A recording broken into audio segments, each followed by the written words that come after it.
Saya akan terus menyampaikan apa rencana Tuhan bagi kita di tahun 2025. Dan ini saudara catat baik-baik, karena ini saya sudah doakan berbulan-bulan. Saya diam-diam tapi saya terus mendoakan, karena saya percaya gereja Tuhan harus bertumbuh. Amin. Kita semua jemaat Tuhan harus bertumbuh. Khotbah kita hari ini saya beri judul menatap masa depan. Bilang sama temannya, menatap masa depan. Sekali lagi, yang yakin, menatap masa depan. Saya mau tanya saudara, saudara ingin menatap masa depan atau ingin menatap masa lalu? Halo? Mau masa depan atau masa lalu? Pilihan di tangan saudara. Firman Tuhan hanya menyampaikan, dia Tuhan, pilihan di tangan kita. Amin. Mari kita buka Alkitab dulu dalam Yesaya pasal 43 ayat yang ke-10 sampai ayat yang ke-16. Sebenarnya paling bagus kalau nanti di rumah habis khotbah ini saudara baca secara keseluruhan ya. Tapi hari ini saya kutip sedikit ayat, yaitu pasal 43 dari Yesaya ayat 10 sampai ayat yang ke-16 dulu. Atau kita baca sampai ayat yang ke-19, Ya, Yesaya 43 ayat 10 sampai 19. Saya bacakan buat saudara. Kamu inilah saksi-saksiku, demikianlah firman Tuhan, dan hambaku yang telah kupilih, supaya kamu tahu dan percaya kepadaku. Perhatikan ya, jadi kita dipilih Tuhan jadi saksi, jadi hamba, supaya kita percaya kepada Tuhan. Amin. Dan mengerti bahwa aku tetap Dia. Sebelum aku tidak ada Allah dibentuk, dan sesudah aku tidak akan ada lagi. Akulah Tuhan, dan tidak ada juru selamat selain daripadaku. Akulah yang memberitahukan, menyelamatkan, dan mengabarkan, dan bukannya Allah asing yang ada di antaramu. Kamulah saksi-saksiku, demikianlah firman Tuhan. Ya, dan akulah Allah. 13.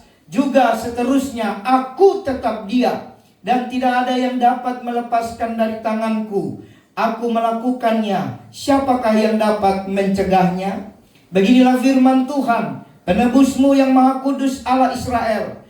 Oleh karena kamu, aku mau menyuruh orang ke Babel, dan mau membuka semua palang-palang pintu penjara, dan sorak-sorai orang Kasdim menjadi keluh kesah. Akulah Tuhan yang Maha Kudus Allahmu, Rajamu yang menciptakan Israel. Beginilah firman Tuhan yang telah membuat jalan melalui laut dan melalui air yang hebat, yang telah menyuruh kereta dan kuda keluar untuk berperang, juga tentara dan orang gagah. Mereka terbaring, tidak dapat bangkit, sudah mati, sudah padam sebagai sumbu. 18. Firman-Nya, janganlah ingat-ingat hal-hal yang dahulu, dan janganlah perhatikan hal-hal yang dari zaman purbakala. Lihat, aku hendak membuat sesuatu yang baru, yang sekarang sudah tumbuh. Belumkah kamu mengetahuinya? Ya, aku hendak membuat jalan di padang gurun, dan sungai-sungai di padang belantara. Amin, Bapak Ibu Saudara. Jadi hari ini di awal tahun saya rindu mengajarkan saudara satu firman Tuhan yang menjadi pegangan saudara. Hidup akan jalan terus. Amin. Selama Tuhan Yesus belum datang sebagai Imam Mahdi, sebagai hakim yang adil untuk kedua kali. Ingat, sekarang ini Yesus masih datang sebagai juru selamat. Katakan amin. Ada yang kali kedua dia datang bukan jadi juru selamat. Makanya ada langit baru, bumi baru. Ingat khotbah tahun baru. Yang kedua dia datang sebagai hakim, ya. Yang sekarang kita masih dalam kasih karunia, dia masih datang sebagai juru selamat. Tapi yang kedua, Yesus akan datang sebagai hakim. Dan selama Yesus belum datang, selama saudara masih ada nafas di tubuh saudara, maka hidup akan jalan terus. Amin. Jadi pilihan di tangan kita, mau menatap masa depan atau mau melihat ke belakang. Amin. Orang yang baik, dia menatap masa depan. Tolong Antoni maju dulu deh, berdiri. Nah, jalan yang benar gimana? Nah, ini jalan benar kan? Stop. Nah, jalan yang benar itu ke depan ya. Kan kau jalan mundur. Bisa? Bisa. Tapi penuh dengan drama dan pergumulan. Betul? Makanya saudara kalau yang bawa mobil, atrek parkir, itu konsentrasinya lebih daripada maju. Yang udah profesional kayak kita-kita ini, supir puluhan tahun. Maaf, tidak boleh ditiru, tapi kalau darurat angkat HP bisa kalau jalan maju. Betul? Ganti radio bisa. Tapi mundur, makanya coba saudara pasang kamera mundur. Begitu mundur, semua yang di display mobil otomatis menampilkan kamera mundurnya. Betul nggak? Karena mundur itu nggak gampang. Jadi dari situ kita bisa belajar bahwa Tuhan Yesus mau kita itu sepanjang hidup selalu menatap ke depan. Tidak boleh kita menatap ke belakang. Karena ada janjinya. Kita lihat dulu. Bagaimana cara, saya langsung saja. Karena kalau saya bongkar lagi, nanti minggu-minggu depan kita belajar. Nanti mundur, kita belajar lagi. Ada 3 poin saya sampaikan bagaimana untuk kita bisa menatap masa depan. Bilang sama temannya, ingat 3 poin. Ya, saya pengen khotbah-khotbah kita benar-benar sederhana, ingat di hati saudara. Supaya saudara bisa berjalan menatap masa depan. Yang pertama saudara, berjalanlah bersama Tuhan. Amin. Untuk menatap masa depan, saudara harus berjalan bersama Tuhan. Saudara tidak boleh berjalan sendiri. Ada lagunya bilang begini. Ku tak dapat jalan sendiri. Coba ditanya. Tuhan, tolong padaku,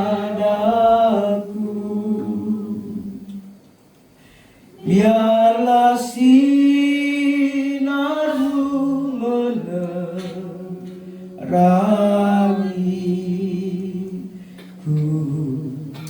sebab ku tak dapat jalan sendiri. Amin. Tahun 2025 akan ketahuan orang yang berjalan dengan kekuatannya dengan orang yang berjalan bersama Tuhan akan dibedakan. Siap tidak siap, Tuhan Yesus akan segera datang. Mau 5 tahun, 10 tahun, 70 tahun, itu bukan urusan kita. 100 tahun, itu bukan urusan kita. Tapi kita kembali kepada kebenaran bahwa Dia akan datang. Dan menuju kedatangannya akan dipisahkan kambing dan domba. Kambing dia akan berjalan tanduk sana tanduk sini. Kenapa? Dia berjalan tanpa gembala. Dia berjalan dengan kekuatannya. Tapi domba saudara, dia mendengar suara gembalanya. Dia akan berjalan bersama Tuhan. Pilihan di tangan kita, mau jadi Kristen yang seperti kambing atau menjadi Kristen seperti domba. Saya belajar banyak Kristen, sepertinya rohani saudara, sepertinya baik. Tapi kalau jujur, sesungguhnya masih jauh daripada yang Tuhan rindu. Kristen yang sebenarnya itu sederhana. Setiap hari dia mau mengandalkan Tuhan. Tanpa Tuhan dia nggak bisa jalan. Amin. Pagi-pagi, siang-siang, terserahlah. Mau pagi, siang, sore, malam. Kristen yang mau menatap masa depan, setiap hari dia berjalan bersama Tuhan. Kiri kanan tidak ada, nggak apa-apa. Saudara tidak ada, nggak apa-apa. Yang penting jangan sampai Tuhan tidak ada. Amin. Malam tahun baru saya bilang, kita tidak tahu apa yang terjadi tahun depan, 2 tahun lagi, besok, lusa, nggak tahu. Pulang dari gereja aja kita nggak tahu. Tapi yang harus kita tahu adalah apa? Siapa yang menyertai kita? Siapa yang menyertai kita? Yesus. Makanya namanya Immanuel. Jadi kalau saudara punya Yesus yang Immanuel, ya sudah. Siapapun yang menyertai saudara, siapapun yang meninggalkan saudara, bukan masalah. Amin. Jadi pertama, untuk menatap masa depan, saudara harus setiap hari berjalan bersama Tuhan. Kita lihat kembali dari ayat 10. Kamu inilah saksiku, demikianlah firman Tuhan, dan hambaku yang telah kupilih. Lihat. Jadi saudara dan saya hari ini ada di gereja. Dan banyak orang-orang Kristen di belahan dunia manapun ada di gereja.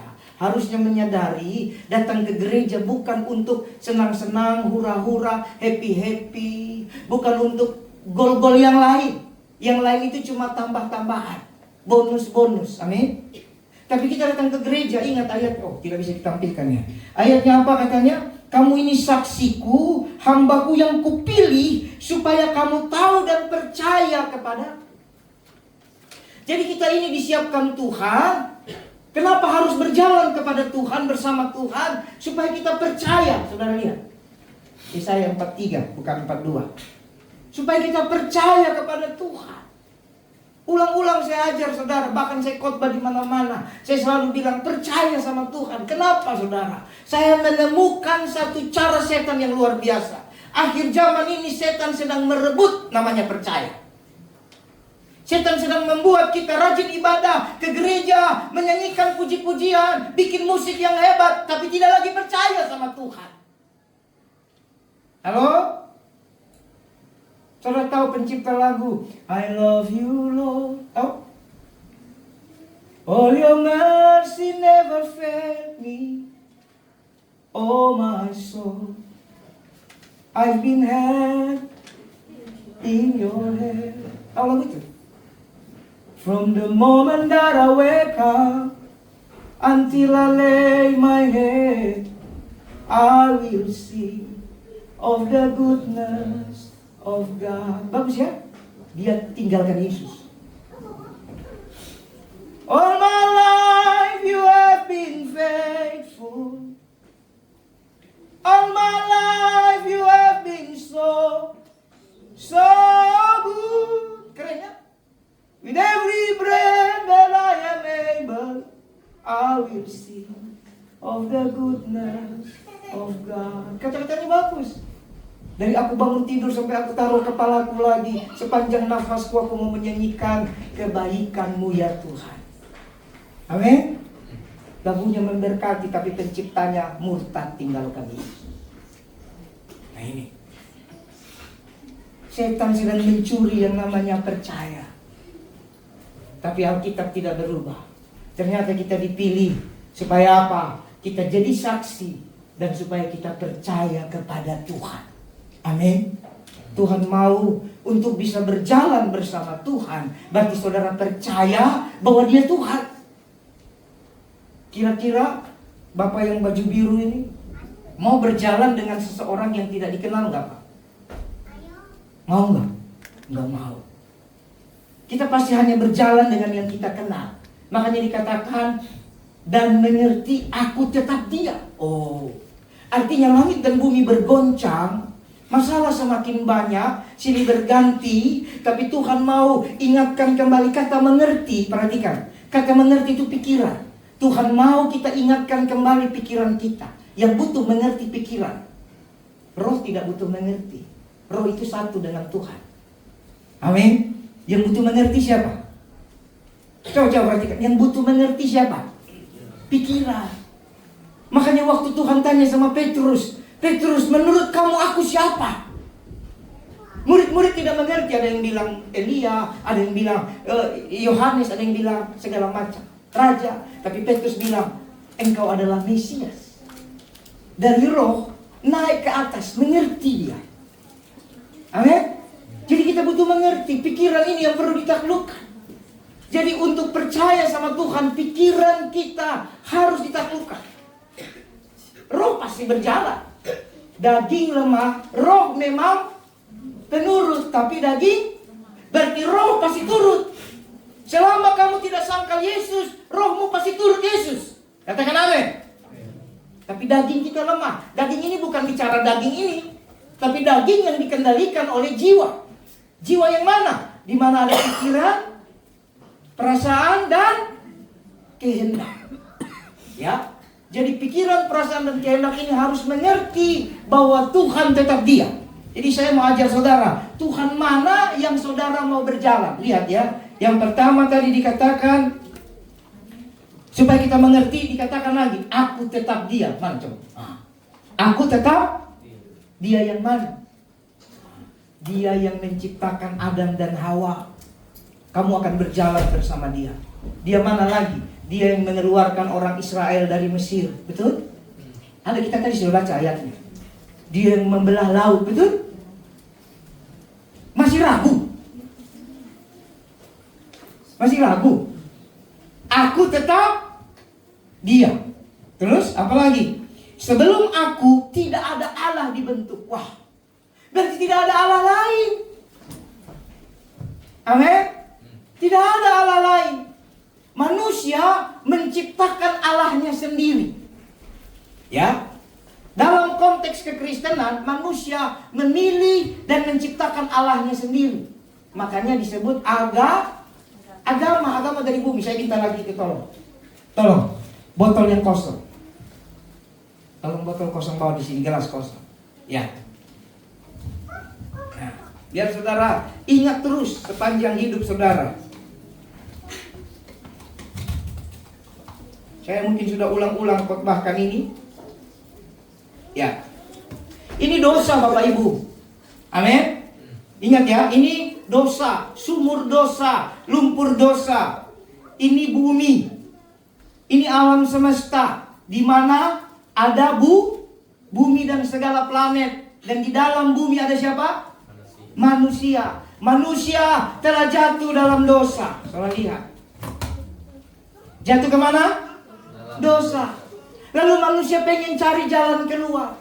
Mereka bikinlah agama kepercayaan. Semua ada di mana? Di bumi. Tujuannya baik, tidak salah. Tapi ada di mana? Sumur dosa.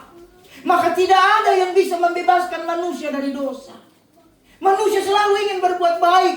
Kita hormati, kita hargai. Hebat manusia pengen berbuat baik. Tapi masalahnya ada dalam lumpur dosa. Ada dalam sumur dosa. Tidak ada yang bisa. Semua mereka cuma bilang mari cari. Buat ini, buat itu. Semua buat begitu. Tapi Tuhan yang baik dia tahu. Datang dari surga turun ke bumi. Turun ke dalam dosa ini. Mengeluarkan kita yang percaya. Yang dikeluarkan bukan bumi, ingat. Makanya akan ada langit baru dan bumi baru. Yang dikeluarkan siapa? Manusia. Barang siapa percaya kepadaku, akulah jalan kebenaran dan hidup. Akulah terang dunia. Akulah roti yang hidup dari surga. Akulah air hidup. Akulah Alfa dan Omega. Nanti kita khotbahkan. Ada berapa banyak Yesus mengklaim siapa dirinya. Amin. Luar biasa. Akulah kebangkitan. Akulah firman. Akulah Bapa. Hanya dia. Barang siapa percaya. Bukan bumi yang dikeluarkan saudara. Siapa yang dikeluarkan? Manusia yang percaya. Tetap tinggal dalam bumi, tapi dikeluarkan dari yang namanya hukum dosa. Jadi tidak ada lagi juru selamat. Jadi Tuhan yang kamu akan berjalan sepanjang 2025, Tuhan yang apa? Tuhan yang apa? Juru selamat. Amin. Belum paham? Atau balik ayat 10 dulu, tolong balik ayat 10 dulu. Ayat 10 dari kalimat terakhir. Sebelum aku tidak ada Allah dibentuk, dan sesudah aku tidak akan ada lagi. Jadi tidak ada. Manusialah karena tadi di dalam dosa, mereka ingin mencari solusi. Sama seperti khotbah saya ya, ingat? Solusi manusia cuma bisa bikin cawat dari daun. Tapi solusi Tuhan, pakaian dari kulit binatang. Jangan pernah cari solusi dari kekuatanmu. Kekuatanmu cuma bisa bikin daun. Tapi dari Tuhan pakaian dari kulit binatang. Bukan cawat, pakaian. Seluruh tubuh. Cawat itu cuma pakaian dalam. Jadi tujuan manusia baik. Kenapa? Manusia kan memang punya sifatnya Tuhan. Tapi sebaik-baiknya yang dibuat manusia seperti kain kotor. Yesaya berkata begitu. Jadi tidak bisa saudara. Amin.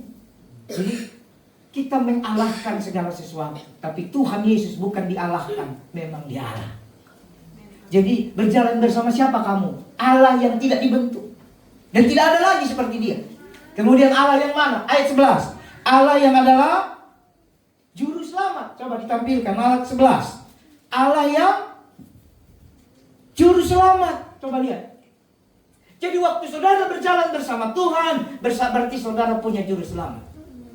Siapa yang di kendaraannya mobil, maaf ya, ini bukan bicara status sosial ya, tapi biasanya di mobil saudara selalu ada ban serap. Ada ya? Bahkan sudah ada ban serap, Ada pemilik mobil tertentu dia siapin alat tambal ban. Ada. Jadi karena buka ban serap lebih capek, ganti ban ya, daripada tambal sendiri. Siapa yang siapin pompa di mobilnya? Kalau ada apa-apa bocor, pompa darurat supaya nanti buru-buru kemana? Tambal ban. Apalagi ada yang di mobilnya APAR, alat pemadam ringan ya. Macam-macam di mobil ada. Kenapa? Manusia butuh jaminan selamat.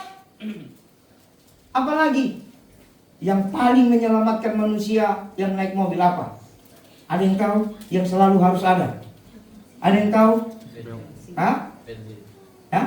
Nah, bensin itu. Sebelum pergi pastikan bensinmu ada. Sama satu lagi, kartu e-tol kan? Mobil boleh keren, e-tolnya kosong, diomelin sama mobil belakang. Karena bikin macet ketika masuk tol. Nah, itu dia. Artinya saudara, orang selalu itu sudah hukum. Hukum manusia ingin memastikan dia berjalan semuanya aman. Amin. Tapi saya mau beritahu sama saudara, ada satu yang tanpa saudara sadari pasti menolong menyelamatkan saudara. Saya kadang seringkali saudara, apalagi handphone dulu itu belum ada NFC. Terima kasih buat jemaat yang kasih handphone ini sudah ada NFC. NFC itu bisa top up e-tol dari sini. Dulu kan saya nggak ada. Pernah saya ini dompet pun tak bawa. Saya kalau pelayanan hati saya tidak pernah kayak uang. Begitu sampai di tol kurang, ya ampun. Mau isi tidak bisa, uang tak ada. Gimana mau bayar? Ini benaran saudara. Dan itu bukan 1-2 kali sering. Tapi hati saya enjoy. Saya turun dari mobil di belakang, minta maaf Pak, e-tolnya kosong. Terus dia bilang, mau pakai e-tol saya nggak? Saya nggak ada duit. Itu 17.000 kalau 18.000, nggak ada duit. Uang di dompet cuma mungkin 2.000, 3.000 benaran ini. Tapi saudara tahu, tiba-tiba datang dari sebelah sana. Bajunya sih seperti baju polisi kok, tentara atau PNS, pokoknya gagah orang. Langsung dia tap, silakan jalan Pak. Yang belakang gak ngasih, karena saya tidak ada uang. Tapi ada yang tap, silakan jalan Pak. Peristiwa ini tidak untuk ditiru dan dilakukan. Tapi saya mau beritahu, juru selamat itu ada. Saya jalan pelan-pelan, saya tungguin. Yang mana mobilnya? Saya mulai ambil jalur kiri di tol itu, tol yang Andara itu, yang mahal itu kan, 27.000 itu. Nah itulah. Tidak tahu orangnya tidak lewat. Ya sudahlah, saya sudah jalan pelan, saya jalan. Begitu saudara, juru selamat. Jangan sudah pikir Tuhan tidak bisa menolong di hal-hal sederhana, menolong juga. Malu pasti. Betul nggak? Malu pasti. Makanya saya turun rendah hati. Saya bukan diam di mobil lalu udah biar jangan ketahuan. Saya turun, saya bilang Pak minta maaf, kartu tol saya habis. Lalu dia mau kasih kartu tol, tapi saya juga bingung, tidak ada duit. Tiba-tiba ada yang lari. Dan kan itu pintu tol kan banyak ya, bisa 6, bisa 5 kan gitu ya. Dia lari, dia tip langsung. Silakan Pak. Itu sepele loh, cuma 27.000, 30.000, entahlah saya lupa. Tapi itu bukti bahwa Tuhan juga menolong kita dalam hal-hal sederhana. Amin. Jadi sama siapa kamu berjalan? Juru selamat. Coba lihat ayat 12. Cepat. Selanjutnya, kenapa tahun 2025 harus berjalan bersama Tuhan? Ayat 12, tolong ditampilkan. Karena akulah yang memberitahukan, menyelamatkan, dan mengabarkan. Tolong ditampilkan ayat 12. Memberitahukan, menyelamatkan, dan mengabarkan. Luar biasa. Oh, macet dia. Tolong ditampilkan karena jemaat sekarang sudah jago-jago, tidak pernah mau bawa Alkitab. Saya tahu, saya ada iPad kok dikasih. Pak Andi kasih iPad. Tapi kenapa saya masih khotbah bawa Alkitab? Saya memberi teladan buat saudara. Di rumah saya baca Alkitab, pakai Alkitab ini. Di jalan saya baca Alkitab, pakai handphone. Jadi saya nggak gaptek-gaptek amat. Kemana-mana saya khotbah, kenapa saya bawa ini? Saya mau beri teladan saudara. Amin. Karena waktu saudara buka ini, jadi terserah saudara mau ikut atau tidak. Pasti ini yang dibuka. Tapi kalau saudara buka ini, Tiba-tiba notifikasi muncul kan? Tadinya baca Alkitab, jadinya baca notifikasi. Nah itu, repot kalau ini. Kalau iman saudara sudah bertumbuh sih Pak. Jadi saya baca Alkitab pakai iPad, pakai handphone. Tapi kenapa selalu khotbah kemanapun saya bawa itu? Saya mau kasih teladan. Waktu kita datang sama Tuhan, makanlah yang benar. Amin. Makanlah roti hidup ini yang benar. Ya, coba. Aku memberitahukan ya, kenapa saudara harus berjalan bersama Tuhan? Karena Tuhan yang berjalan bersamamu, Dia selalu memberitahukan engkau. Nah, jangan ya dek. Ya, gitu ya. Dek, jangan ya dek. Apa dia? Jangan ya dek ya. Jangan ya dek ya. Tapi Tuhan beda. Dia selalu kasih tahu, nak, jangan ya nak. Nak, ayolah nak. Dia beritahu. Tahun 2025 saya percaya saudara akan banyak dengar tuntunan Tuhan kalau berjalan bersama Tuhan. Tapi kalau tidak berjalan, ya tutup itu dia. Dia memberitahukan, terus menyelamatkan. Coba. Semua pemberitahuan Tuhan itu menyelamatkan kita. Saya mau beritahu saudara, kadang-kadang kita harus bersyukur dengan masalah-masalah yang terjadi dalam hidup kita. Kadang-kadang Tuhan pakai masalah itu untuk memberitahukan supaya kita fokus kepada yang Tuhan mau. Amin. Saudara, waktu Yusuf dibuang ke sumur, itu cara Tuhan memberitahukan betapa jahatnya orang Israel. Siapa orang Israel? Semua saudara-saudaranya keturunan Yakub. Betul? Hanya gara-gara Tuhan bicara sama Yusuf lewat mimpi loh, masih mimpi. Semua saudara-saudara Yusuf membenci Yusuf. Betul? Betul? Tapi dengan Yusuf dibuang di sumur, Yusuf mulai mempersiapkan, prepare. Dia persiapkan hatinya. Bahwa, wah, berarti banyak sekali ini masalah. Kalau saudaranya saja benci dia, buang dia ke sumur, berarti masalahnya terlalu banyak. Jadi saudara, Tuhan itu memberitahukan untuk maksud menyelamatkan. Kadang kita dipisahkan, dikeluarkan, supaya kita selamat. Amin. Kadang ada orang-orang dipisahkan dari kita, supaya kita selamat. Benar kan saudara? Dulu saya satu orang, pokoknya saya akan mengabdi di salah satu hamba Tuhan. Padahal Roh Kudus sudah bicara, nanti selesai kau sekolah, berdoa, nanti aku tuntun kamu menuju tempat pelayanan. Itu tahun 90-an, 2000 lah, lupa saya itu. Ya, masalah tahun tolong jangan dikritisi ya. Memori saya tidak mau saya pakai untuk menyimpang hal-hal itu, karena saya menatap masa depan. Amin. Intinya itu awal-awal saya bertobat. Waktu saya bersama hamba Tuhan itu, waduh itu ngeri. Saya jadi babu. Cuci baju tiap hari 3 ember, 4 ember. Baju bapak pendeta, ibu pendeta, baju anak-anaknya 2 biji. Anaknya satu itu umur Eliora apa? Iya, satu lagi umur 1-2 tahun. 1 tahun sorry. Masih pakai pampers. Itu tiap hari laki-laki loh. Laki-laki loh. Kalau saya pengerja perempuan, cincailah, itu dia. Laki-laki loh. Saya harus bangun setiap hari jam 4:30 pagi, siapin makanan, dulu masih kompor minyak. Siapin masak air, isi termos. Dulu mana ada hamba Tuhan zaman dulu jarang pakai dispenser, mahal. Hamba-hamba Tuhan dulu pakai termos. Masak air, pakai kompor minyak kan lama. Sebelah saya masak, kalau masih ada sisa saat tadi malam nasi, maka bikin nasi goreng. Kalau tidak ada ya masak nasi. Kalau tidak ada ke pasar, beli ubi, beli singkong. Lalu saya rendam baju. Rendam itu 1 jam baru nyuci saudara. Sambil nyuci ngepel setiap hari. Jadi kalau gereja cuma dibersihkan seminggu 1-2 kali bersyukur. Amin. Saya tiap hari. Setiap hari. Dengan air mata. Pernah satu ibu gembala, ibu pendeta datang, saya lagi nangis di kamar mandi begini, amat melayani Tuhan. Dia tanya, Budianto, nangis kau ya? Baru begini aja udah nangis. Cek sekali iman. Gitu. Kalau saudara pasti udah kabur itu kan. Saudara tahu apa saya? Oh enggak tante, kena sabun. Padahal nangis. Enggak kena sabun. Gitu. Jadi saya tidak mau ingat-ingat itu. Amin. Tapi saya bersyukur lewati itu.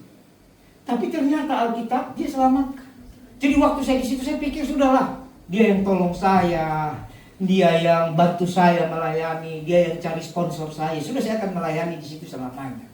Saya akan jadi pendeta di situ. Tapi Roh Kudus bicara. Dia beritahukan sesuatu. Tidak. Aku bawa engkau lebih jauh. Wih, keren loh. Pas lagi berdoa lagi susah-susahnya Tuhan bicara. Bukan Tuhan bicara lagi semua baik-baik saja. Tidak. Lagi dalam penderitaan Tuhan bicara. Aku bawa engkau pergi. Kau akan mengabarkan Injil. Di situ aku dapat mimpi naik pesawat. Di situ saya dapat mimpi punya mobil. Ini benaran.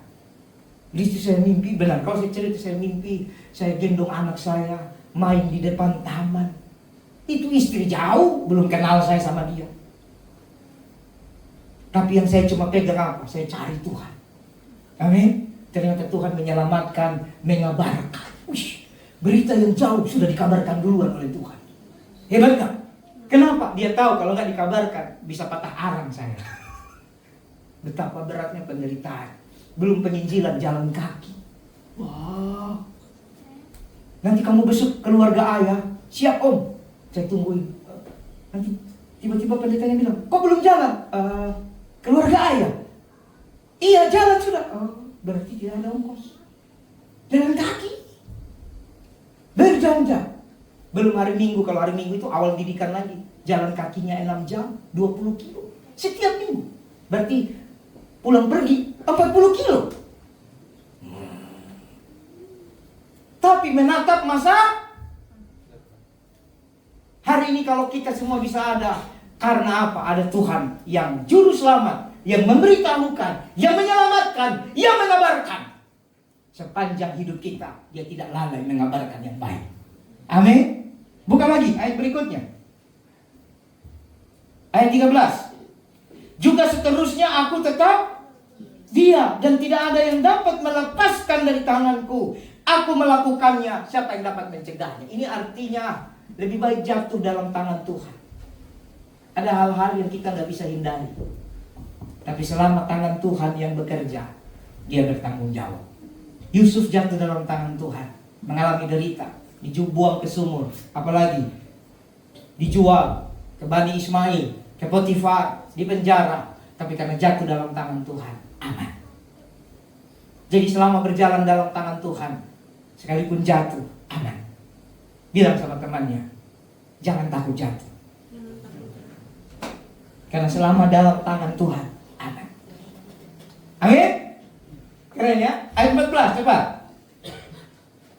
Beginilah firman Tuhan, penebusmu yang maha kudus, Allah Israel. Berjalan bersama siapa kita? Penebus. Wow. Makanya tadi saya bilang jangan takut jatuh. Kalau bersama Tuhan, dia akan tebus engkau. Tapi kalau engkau tidak percaya Yesus, tidak dalam Yesus, apa yang ditebus? Tidak ada. Makanya penting untuk terima Yesus. Amin. Dan hari ini mari kita tepuk tangan buat saudara kita di belakang. Dia sudah terima Yesus. Hari ini datang ibadah. Kemarin kita layani di Lafon ya. Dan nanti sore mau dibaptis. Nah, ada yang mau ikut? Ayo. Kita bikin baptisan massa. Harus begitu. Saya lebih suka begitu saudara. Percaya Tuhan Yesus. Ada Yesus. Dia jadi penebus kita. Amin. Daripada kita berbuat baik, A, B, C, D, baik-baik. Betul kita baik. Tapi tidak dalam Yesus. Apa yang mau ditebus? Saudara sok-sokan kepegadaian. Tahu nggak? Nanti coba besok kan udah mulai normal ini ya. Coba ke Pegadaian. Bilang saya mau tebus emas saya yang 1 kilo. Lalu Pegadaian tanya, mana buktinya? Pokoknya 1 kilo. Mana buktinya? Pokoknya 1 kilo. Kira-kira Anda akan dikasih atau dipanggil polisi? Panggil polisi, dipikir sudah gila. Kalau belum ada transaksi, apa yang mau ditebus? Yesus sudah bertransaksi atas hidupmu dengan alam maut. Hanya Yesus. Maka dia jadi penebus. Tidak ada pemimpin agama yang lain bertransaksi ke alam maut. Jadi tidak mungkin jadi penebus. Hidup kita ini harusnya terkurung di alam maut. Tapi Yesus turun. Dia jaminkan dengan apa? Darahnya. Sehingga ketika engkau percaya kepada dia, engkau jatuh dalam kesesakan, ada penebusmu yang menyelamatkan engkau. Amin. Lihat lagi. Oleh karena kamu, aku menyuruh orang ke Babel dan mau membuka semua palang pintu penjara. Oleh karena kamu, waktu kamu percaya sama Tuhan, kamu menghormati Dia, Tuhan akan lakukan apapun demi engkau. Oleh karena kamu. Jadi Tuhan paksa orang buka palang-palang penderitaan, buka palang-palang penutup. Oleh karena kamu, lihat Tuhan apa itu? Saya mau tanya, mau berjalan bersama Dia atau mau berjalan bersama orang yang bikin kesel? Saya sih memilih berjalan bersama Dia, aman saya. Daripada berjalan bersama dunia yang bikin pusing, betul nggak? Betul nggak? Memang tidak enak ini khotbah, tapi ini saya harus sampaikan. Mau berjalan bersama Dia yang penebus, yang memberitahu, yang menyelamatkan, Tuhan, amin? Semua aman. Atau mau berjalan bersama nasihat-nasihat dunia ini? Tapi nantikan. Saya lebih memilih berjalan bersama Dia. Karena bersama Dia, Dia bilang, gara-gara saya bunyi, palang-palang pintu penjara dibuka. Amin. Kadang-kadang sesungguhnya kita lagi dipenjarakan oleh sesuatu loh. Nah, kita bisa dipenjarakan oleh hobi, kita bisa dipenjarakan oleh pemahaman yang salah, kita bisa dipenjarakan oleh adat istiadat yang tidak sesuai firman, kita boleh dipenjarakan oleh kesombongan, kita bisa dipenjarakan oleh kekayaan kita boleh dipenjarakan oleh keluarga kita, bisa. Tapi Alkitab bilang, semua palang-palang pintu aku buka. Amin. Kok tidak ada? Amin ya. Baik, saya lihat lagi ayat yang 15. Akulah Tuhan yang Maha Kudus Allahmu, Rajamu yang menciptakan Israel. Wah. Kita akan berjalan bersama Tuhan Sang Pencipta, The Creator. Kreator, tahu kreator? Dari tidak ada menjadi ada. Jadi Tuhan yang berjalan, atau ketika saudara memilih berjalan bersama Tuhan, Dia bisa menciptakan skenario baru dalam hidup. Jadi mulai tahun 2025 ini, siapkan dirimu untuk diciptakan Tuhan perkara baru. Katakan amin. Udah gak zaman lagi perkara lama. Saya nggak mau. Saya bilang istriku, makan minum pakai biasa saja. Yang kita pikirkan sekarang perkara baru. Amin. Makanya habis ini nanti kita rapat. Jadi nggak ada makan sederhana. Jadi kita rapat baik-baik sebelum pembaptisan. Nanti kita rapat 5 jam.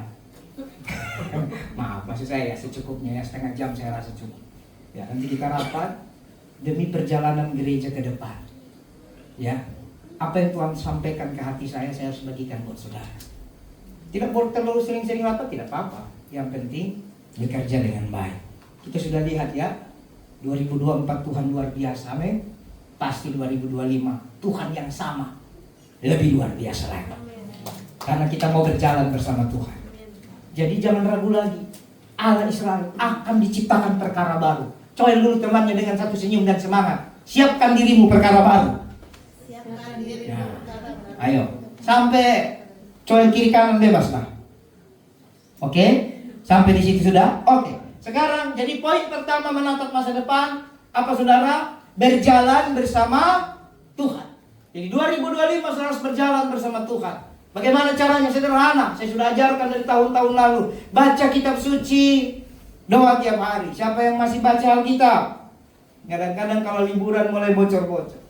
Ya, Ibrani sudah selesai minggu lalu, maka minggu ini kita akan selesaikan Titus, Filemon, Ibrani, Yakobus dan Petrus. Oke? Jadi minggu ini saya lagi berdoa, Tuhan apakah saya harus bikin buku? Saya diam-diam, saya kerja terus saudara. Kadang-kadang tengah malam jam 1, jam 2 pagi pun saya bikin sesuatu. Bukan mau hebat, saya ingin saudara yang dipercayakan Tuhan dalam pelayanan kita di tempat ini bertumbuh baik-baik. Itu aja kok kerinduan saya. Kemarin saya sudah bilang, nanti tidak ada lagi perlu pendeta di surga sana. Saya malah lebih bangga. Karena saya tanggalkan kependetaan saya. saya dipakai jadi anaknya Tuhan. Amin. Sekarang ini kan nggak bisa saja saya sebagai anak saja, saya harus juga jadi hamba. Capek. Ya, yang hadir kemarin tanggal 31 pasti ngerti khotbahnya. Nanti di langit baru tidak ada hamba lagi. Kita semua anak. Jadi nggak ada gelar pendeta.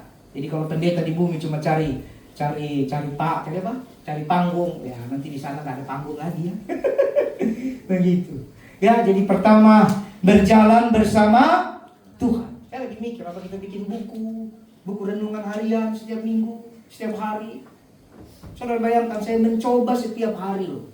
Cuma kadang karena padatnya, setiap hari saya kirim firman renungan. Saudara baca atau tidak urusan saudara. Tapi saya bertanggung jawab sama Tuhan. Kan gitu. Tapi saya cek ke belakang ini rata-rata minimal paling kurang 4 kali dalam seminggu kan. Saya selalu kirim renungan. Itu kerinduan saya. Mau baca atau tidak terserah. Kalau saudara lebih suka mau baca masalah-masalah dunia, terserah. Tapi sebagai hamba Tuhan, saya tidak mau bersalah sama Tuhan. Amin. Saya mau buat demi kehidupan rohani saudara yang baik.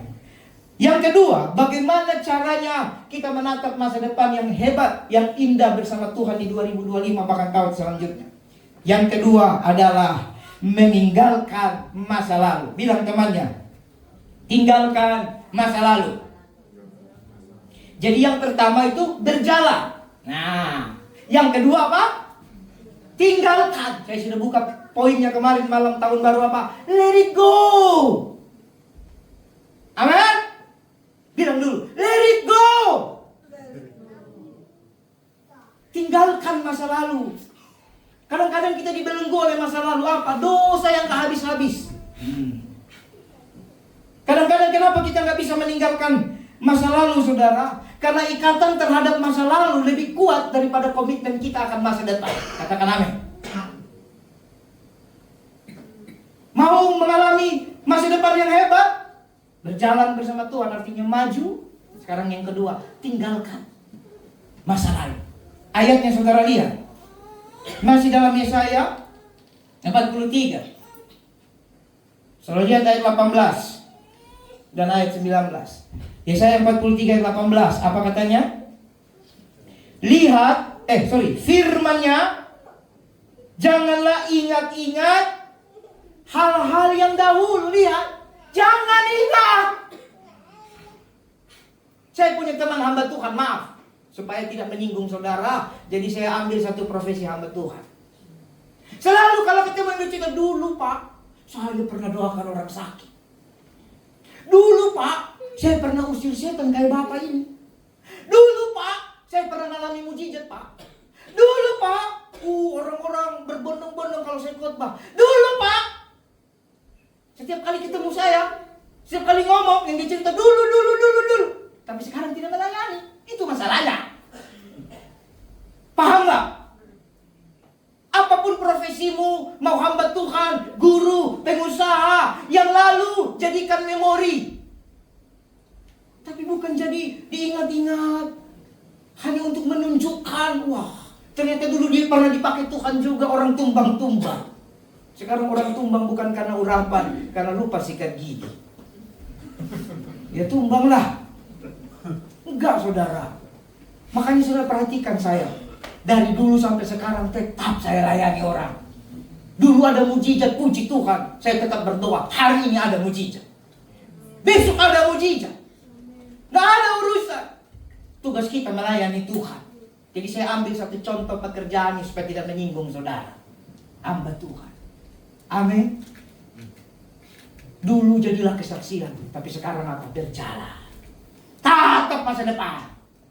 Jangan sampai ikatan masa lalu lebih kuat daripada komitmenmu akan masa depan. Halo? Amin ya? Terus saudara lihat. Jadi bagaimana cara meninggalkan masa lalu? Ini ayatnya. Jangan ingat yang dahulu, ya. Jangan ingat yang dahulu, jangan perhatikan hal-hal dari zaman sudah. Jangan perhatikan. Saudara ingat ya, waktu saya bersaksi saya jalan kaki, apakah saya bersaksi sambil nangis-nangis? Tidak. Saya bersaksi dengan sukacita. Dan saya tidak pernah memaksa. Coba saudara ada pelayan di sini saya suruh jalan kaki. Dulu saya jalan kaki, jadi kau juga harus jalan kaki. Emang kenapa? Ada? Yang ada saya pikirkan supaya saudara naik Grab, naik Gokar kan gitu. Enggak saudara.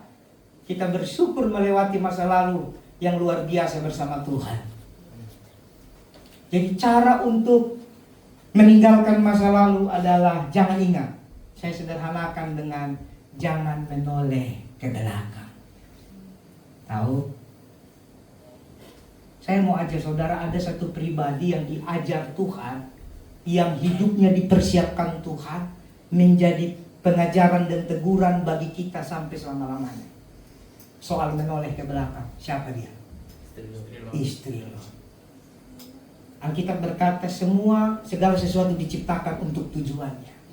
Dan istri Lot,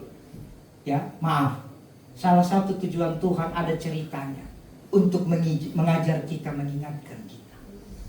Istri Lot kerjanya menoleh ke belakang. Padahal mujizat sedang datang. Coba saudara lihat dalam Kejadian pasal 19. Mujizat sedang datang. Makanya saya sampaikan, kita sedang ditolong Tuhan, jangan toleh-toleh belakang. Ya, nanti kembali lagi ke sini ya. Sekarang buka dulu Kejadian pasal 19.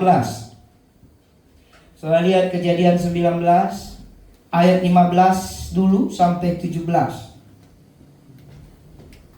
Ayat 16. Kejadian 19 ayat 16 sampai 17.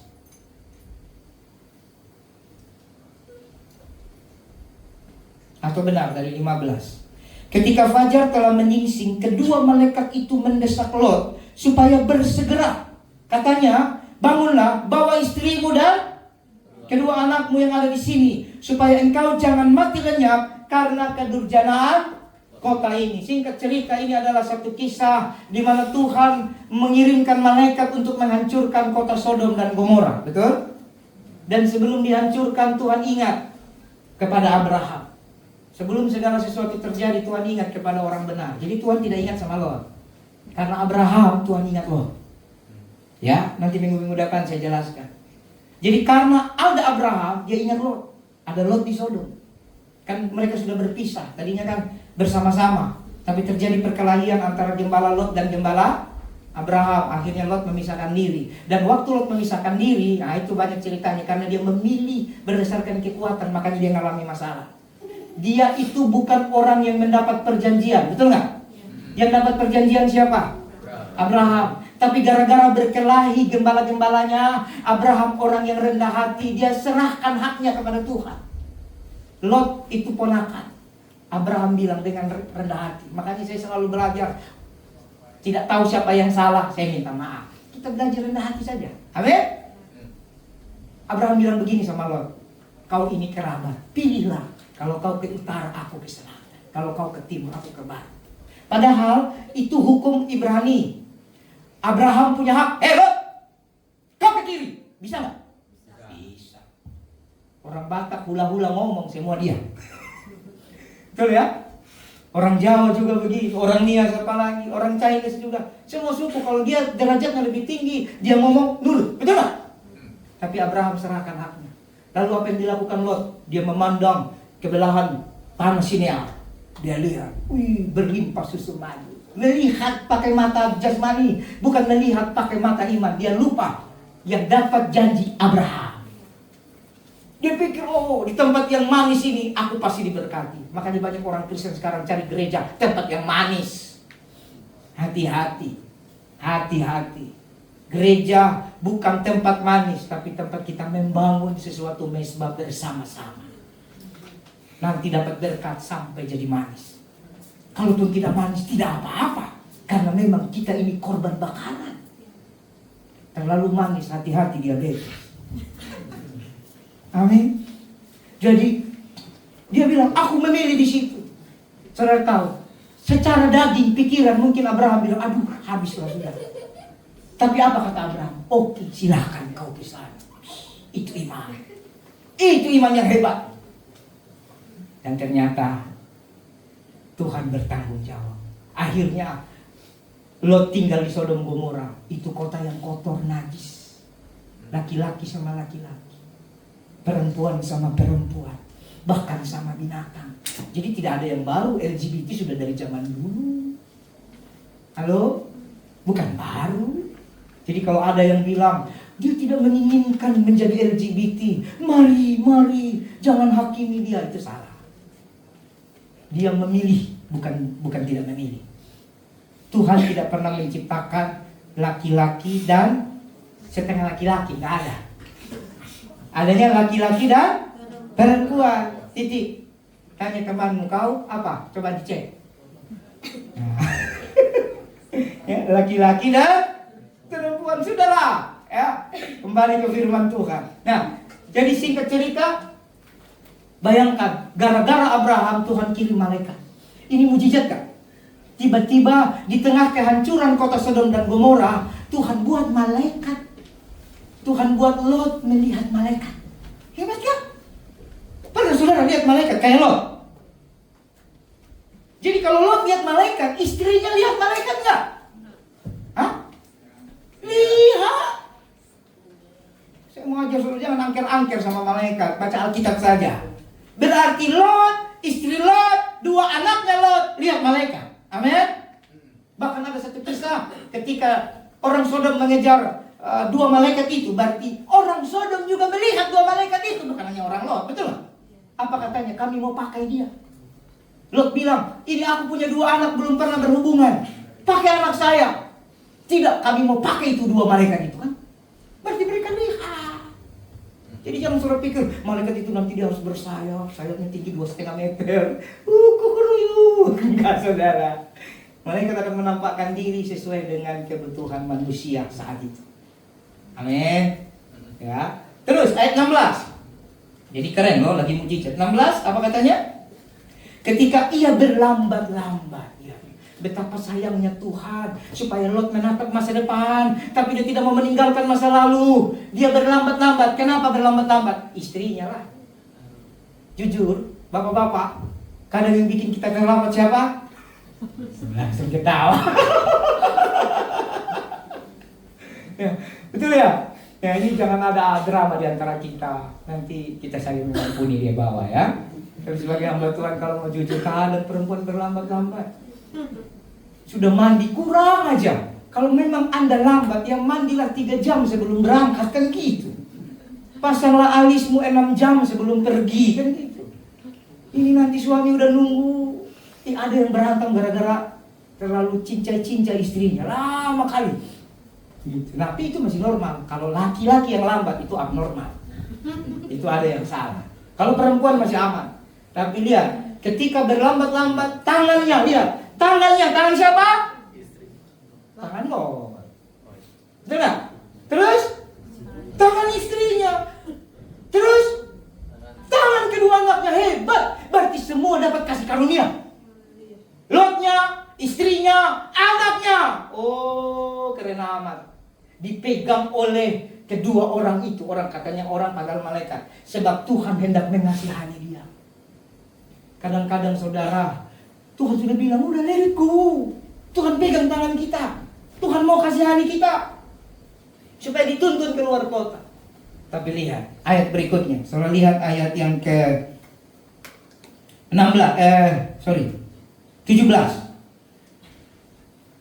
Sesudah kedua orang itu menuntun mereka sampai keluar, berkatalah seorang, larilah, selamatkan nyawamu. Jangan menoleh ke belakang. Udah dipesan, jangan noleh ke belakang. Jangan berhenti dimanapun, juga di lembah Yordan. Larilah ke pegunungan supaya engkau jangan mati. Kenapa? Tuhan lagi mau bekerja.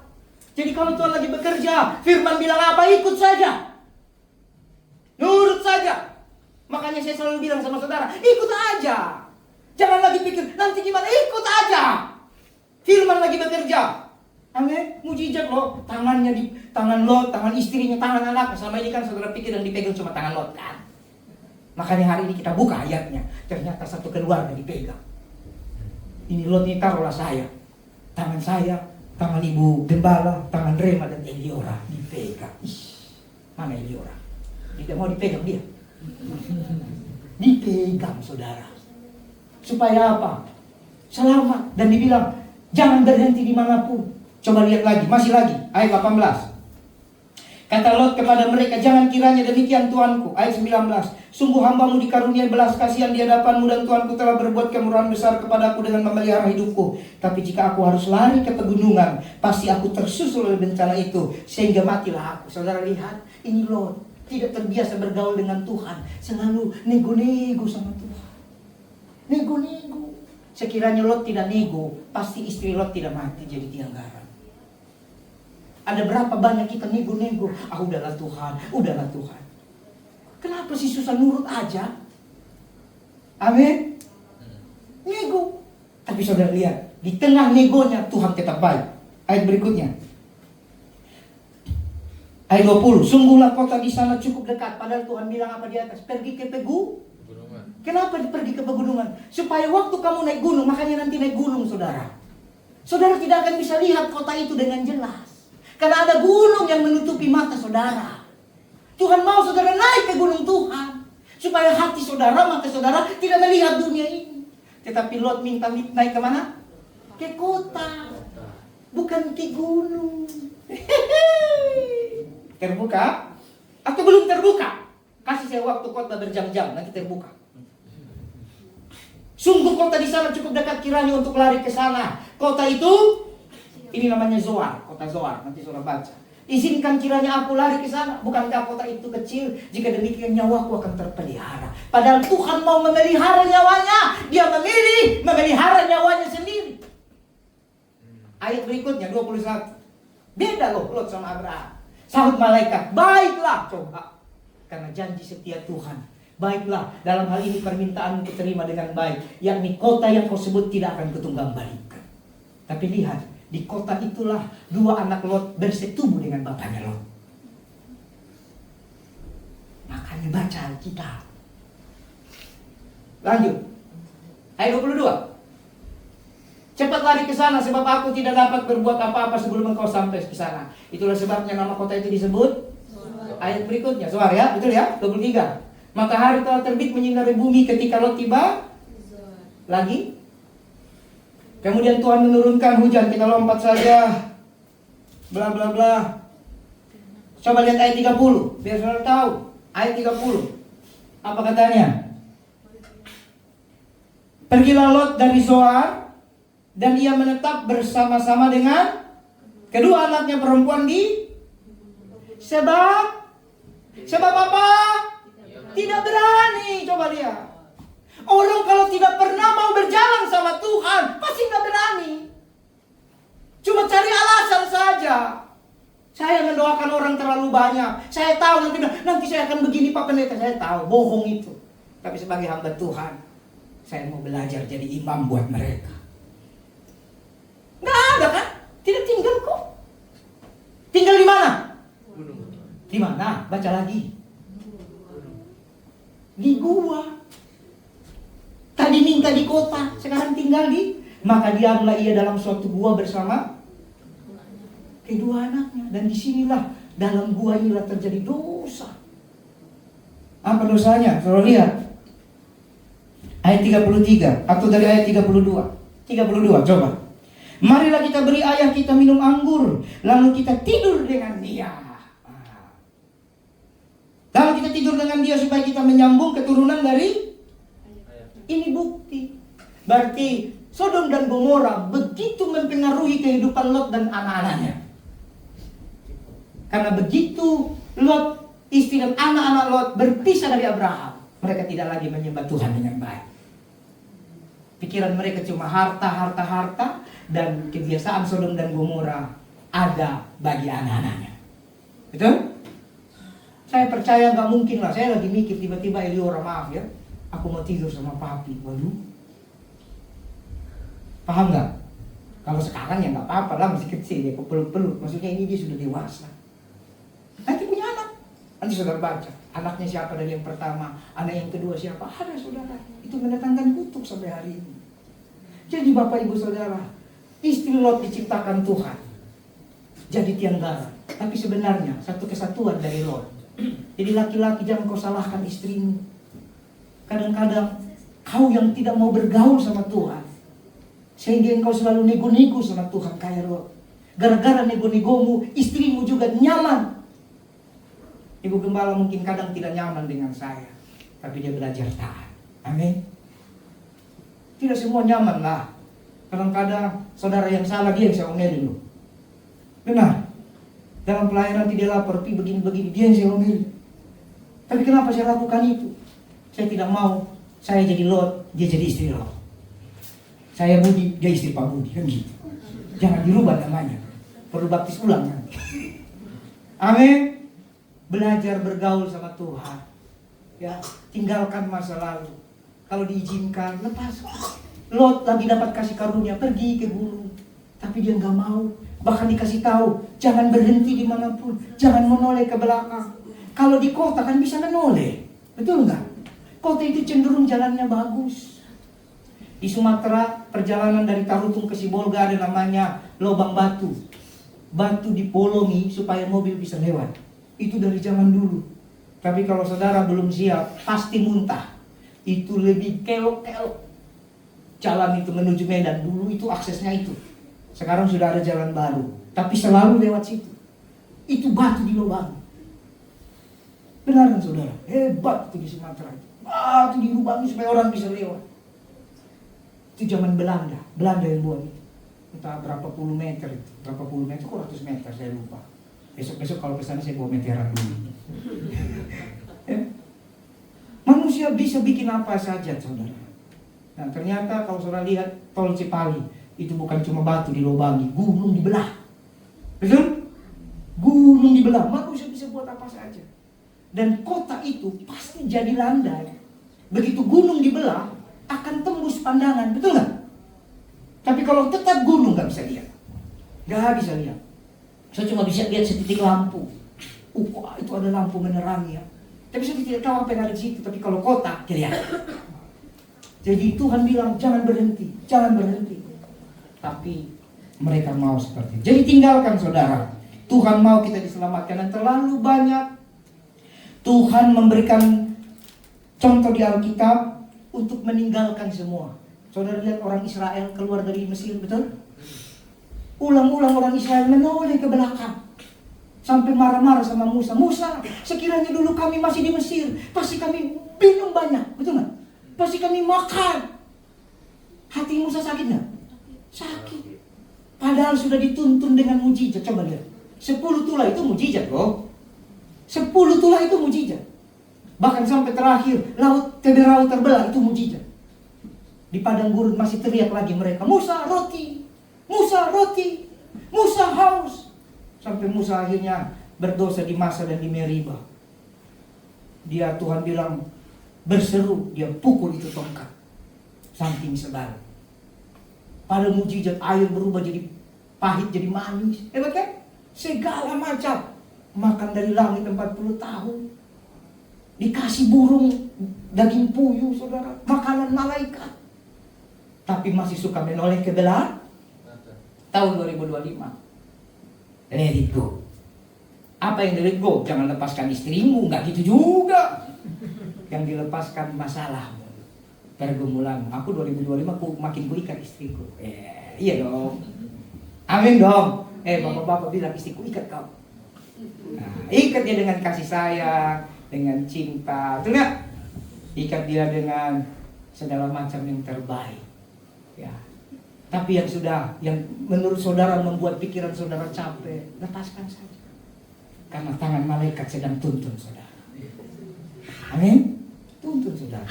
Nah ini juga minta maaf ini, saya kasih kabar baik juga. Jadi saudara kita, saya tidak sebut namanya, nanti saudara pasti tahu. Pemain bass tadi, puluhan tahun diberkati jadi lulusan terbaik. Tepuk tangan, puluhan tahun ya jadi lulusan terbaik. Tahun ini lulus, menatap masa depan. Amin. Kadang-kadang saya mikir luar biasa. Seringkali dia jadi burung gagak. Tahu burung gagak? Dalam kesusahan dia harus tolong orang. Saya juga sering jadi burung gagak. Saya sekali waktu khotbahin saudara, kadang-kadang kita juga harus jadi burung gagak. Nolong orang susah. Tahu burung gagak? Kan kita yang makan daging. Tapi kita tidak boleh makan daging itu kita kasih orang. Artinya kita jadi burung gagak. Paham gak? Jangan saudara anggap itu negatif. Saya sering jadi burung gagak. Makanya beli tiket pesawat udah kayak orang kaya, dapat angpau lihat orang susah, nggak buka angpaunya, main kasih saja. Sampai di bandara ternyata yang saya simpan tidak seperti yang saya pikir. Berdoa lagi, Tuhan bisa pulang nggak? Balik ke Nia salah, pulang ke Jakarta nggak bisa. Ada si lagu Lautku Seberangi, tapi saya nggak mau. Itu dia nyanyi aja yang Lautku Seberangi, aku nggak bisa saudara.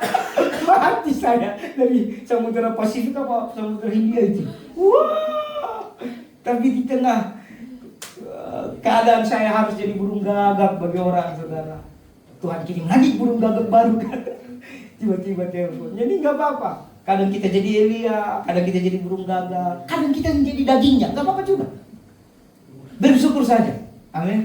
Saya suka cita di tengah ada saja saudara kita, orang tua kita sakit, tapi ada juga kabar baik. Amin. Bertahun-tahun. Tepuk tangan sekali lagi, kita bersyukur ada keluarga kita. Nah, jadi lulus terbaik, mutlak, tidak bisa diganggu gugat. Nanti kalau tanya, produk mana? Bukit Rema. Iya dong, bangga. Produk Bukit Rema harus yang terbaik. Amin. Luar biasa. Jadi tinggalkan masa lalu. Caranya apa? Jangan menoleh ke belakang. Tinggalkan masa lalu juga caranya gimana? Jangan berlambat-lambat. Hari ini nanti sambil perjamuan kudus taruh tanganmu di kepala. Aku tidak mau jadi orang yang lambat. Saya tidak mau berlambat-lambat. Pikiran harus kreatif. Jangan lambat, pikiran jauh ke depan. Amin. Dia boleh berlambat-lambat. Karena kalau berlambat-lambat kita akan kena goncangan. Malaikat bilang, aku tidak bisa buat apa-apa sebelum engkau sampai. Jadi kalau kita berlambat-lambat, rencana Tuhan lama sampai. Amin. Harus gesit, rajin, semangat. Apalagi tinggalkan dosa dan kenyamanan. Jadi kalau ada dosa, apa yang mengikat tinggalkan. Ya, jangan baperan. Bilang temannya jangan baperan. Nah, penyakit orang Kristen itu baper. Padahal pendetanya tidak ada maksud, tapi pas khotbah kena di hatinya bilang, pasti ke saya itu astaga. Mahal loh khotbah. Firman itu mahal. Rugi pendeta kalau dia sengaja sentimen serang 1-2 orang saja. Rugi. Padahal firman untuk banyak orang. Amin. Ya, yang ketiga. Nah, ini karena sudah jam, yang ketiga saya akan sampaikan sedikit saja. Yang ketiga, saudara, tadi yang pertama berjalan bersama Tuhan. Saudara sudah tahu Tuhan siapa yang selalu berjalan. Yang kedua, tinggalkan masa lalu. Caranya gimana? Jangan menoleh ke belakang, jangan berlambat-lambat, dan tinggalkan dosa.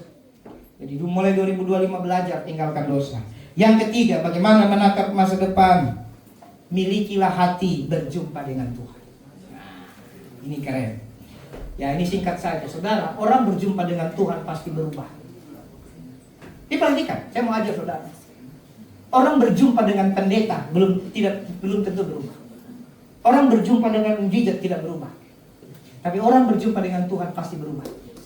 Jadi hari ini saya mau ajar saudara, miliki hati rindu berjumpa dengan Tuhan. Zakheus ketika dia berjumpa dengan Tuhan berubah nggak? Berubah. Zakheus itu kerjanya pemungut cukai, kerjanya korupsi, uang haram, betul? Coba dibuka dulu dalam Lukas pasal 19 ayat 8. Lukas 19 ayat 8. Ini saya ambil satu contoh saja. Lukas 19 ayat 8. Apa katanya?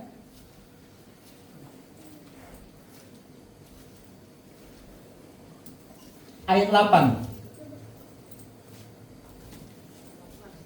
8 bukan 18. Nah, ketika Zakheus berjumpa Tuhan, ini perubahan yang hebat. Tapi Zakheus berdiri dan berkata kepada Tuhan, Tuhan, setengah dari milikku. Biar gampang, kalau dia punya harta 1 juta, berarti 500.000, betul? Akan kuberikan kepada orang miskin. Padahal tadinya pekerjaannya menyiksa orang miskin. Berarti 500.000 dia kasih. Berarti sisa hartanya berapa? 500.000.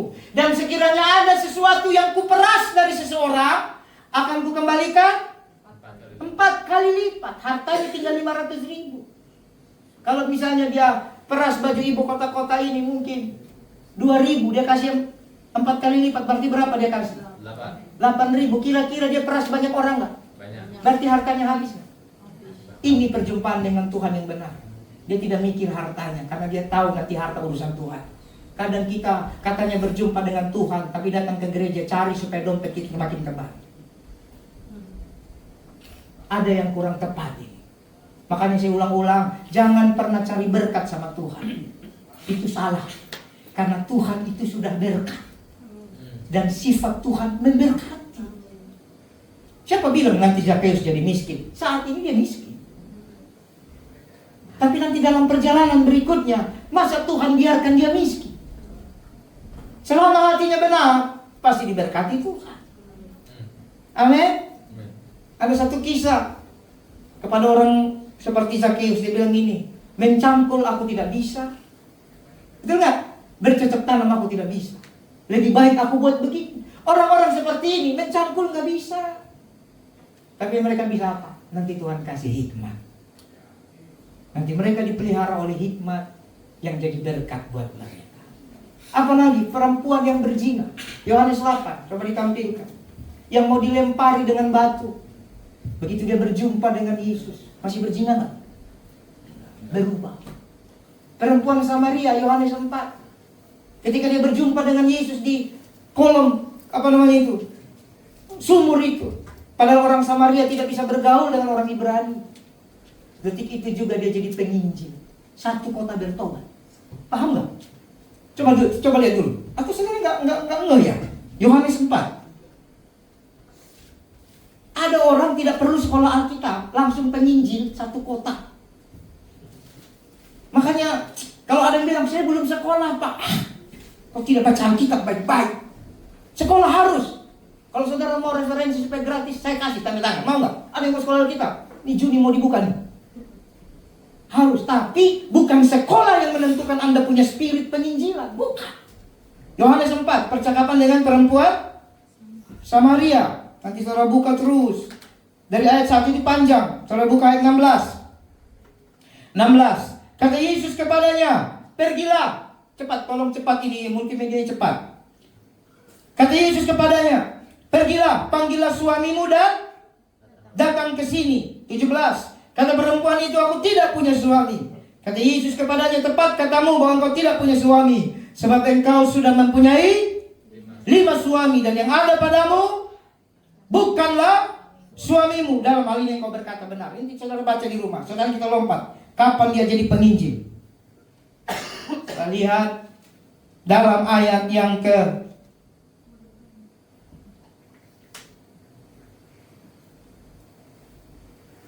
robek saya punya. Coba buka ayat 38. Ayat 38 dan 39. 39. Nah, dan banyak orang Samaria dari kota itu telah menjadi percaya kepada siapa? Kepada Yesus. Karena apa? Perkataan perempuan itu yang bersaksi, ia mengatakan kepadaku segala sesuatu yang telah aku perbuat. Detik itu perempuan Samaria itu jadi penginjil. Amin. Jadi jangan malu-malu bersaksi. Kadang kita simpan kesaksian, bagikan. Kemarin kita pernah bilang kalau bisa sebulan 1-2 kali ada kesaksian di sini. Kalau saudara mau tiap minggu, tinggal hubungi WL saja. Saya mau bersaksi. Amin. Kita nggak mau bangun liturgi amat lah, habis ini 5 menit, 10 menit, nggak usah. Liturgi benang merahnya saja, tapi biar mengalir sesuai dengan tuntunan Tuhan. Jadi Bapak Ibu, orang yang berjumpa Tuhan pasti berubah. Tahun 2025 miliki kerinduan berjumpa Tuhan.